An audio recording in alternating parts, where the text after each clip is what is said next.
وزارت تندرستی تاجیکستان شام 24 ینور خبر داد که در یک شبانه روز آخر در کشور باز 31 حالت نو گرفتارشوی شهروندان به کرونا ویروس نو کووید 19 ثبت شده است. این وزارت که از 20 نوامبر به این طرف یگان حالت نو کرونا ویروس را تصدیق نمی‌کرد، در 4 روز آخر الکی درباره 116 مورد نو سرایت کرونا ویروس خبر داد. با تصدیق این 116 حالت نو گرفتاری شهروندان به کرونا ویروس، در 4 روز آخر شماره رسمی گرفتار شدگان به این ویروس از آغاز پاندمی تا شام 24 ینور در تاجیکستان بر اساس آمار رسمی وزارت تندرستی به 17211 نفر رسید.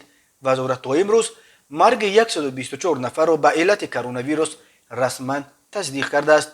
ولی بسیاری ها بر اینند که شماره واقعی گرفتار شدگان و قربانیان کرونا ویروس در تاجیکستان خیلی بیشتر از این آمار رسمی است. اعتراف موج نو کرونا ویروس در تاجیکستان در حالی است که در این اواخر هزاران نفر از ساکنان تاجیکستان و اکثر با تمام اهل عائله هایشان گرفتار بیماری سرماخوردگی غیر عادی شدند.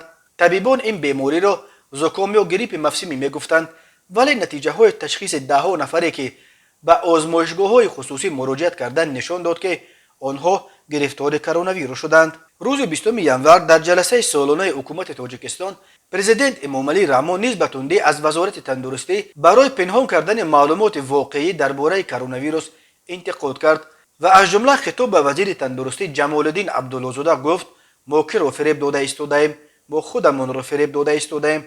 گفته می شود که محض بعد انتقاد پرزیدنت وزارت تندرستی مجبور شد که حالت‌های نو گرفتاری به کرونا ویروس را اعتراف و نشر کند. این وزارت از 13 سپتامبر سال 2021 سیاست گویا به نیستی رسیدن کرونا ویروس در تاجیکستان را پیش گرفته در این بین همگی 5 مورد نو سرایت این بیماری را تصدیق کرده بود و تمام. بار آخر این وزارت از آشکار شدن حالت‌های نو کرونا ویروس در کشور 20 نوامبر خبر داده بود.